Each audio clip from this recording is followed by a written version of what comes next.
For decades, global power followed a predictable rule: control energy, control influence. And for years, one system dominated that equation.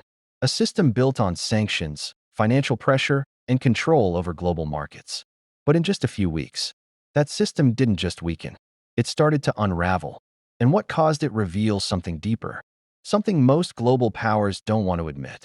Welcome to Daily Insight Reporter, where we break down global events with clarity and depth. For years, economic sanctions were seen as one of the most powerful tools in modern geopolitics. They didn't require armies. They didn't require direct conflict. Instead, they worked quietly, cutting off trade, limiting access, and applying pressure over time. The goal was simple: force change, without war. But here's the problem with pressure. Over time, systems adapt. When countries face restrictions, they don't just stop. They evolve. They build alternative trade routes. They create new partnerships. They learn how to survive outside the system. And slowly, the pressure loses its power. Then came a turning point: a sudden disruption in global energy supply. Shipping routes became unstable. Insurance costs surged. And critical trade pathways turned into high-risk zones. One narrow waterway, responsible for a massive share of global energy flow, became the center of global concern. The effect was immediate. Oil prices didn't rise gradually. They spiked. Volatility hit markets hard. Governments reacted quickly, and global economies began to feel the pressure. Because energy is not just fuel. It affects everything: transportation, food prices, manufacturing. When energy becomes unstable, everything becomes unstable. This is where the story changes.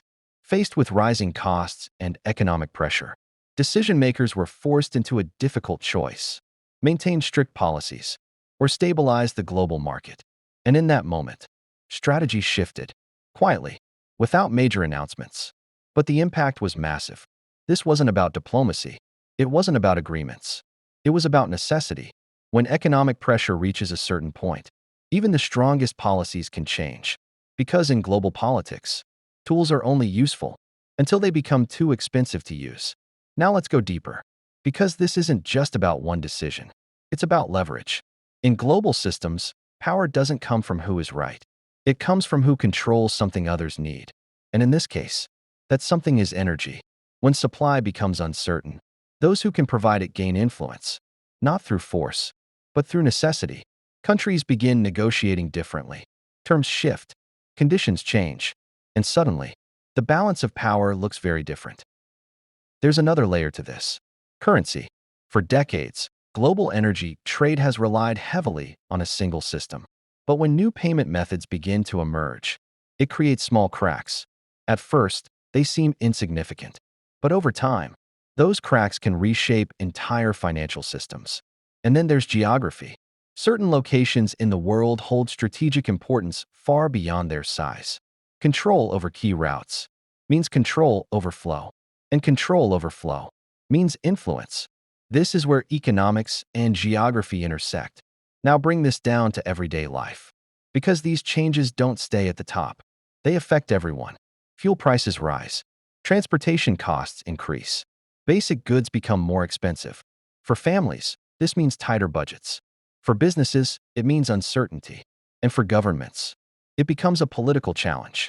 Economic stability is one of the most important factors in leadership. When costs rise, public pressure increases, and decisions that once seemed firm start to shift. There's also a global ripple effect. Allies begin to question consistency. Policies that once seemed fixed now appear flexible. And when that happens, trust becomes uncertain. Countries begin to rethink strategies. They diversify partnerships. They reduce dependence. They prepare for change. This is how global systems evolve, not through sudden collapse, but through gradual shifts. One decision leads to another. One adjustment creates new patterns.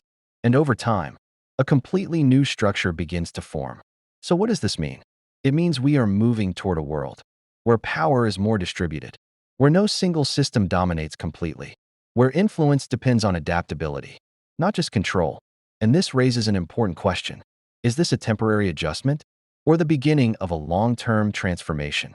Because once systems begin to change, they rarely return to their original form. The reality is simple.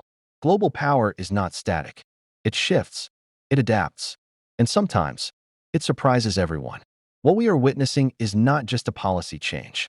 It's a signal that the world is entering a new phase, one where economics, strategy, and influence are being redefined. What do you think? Is this a temporary shift or a sign of a new global order? Let us know in the comments.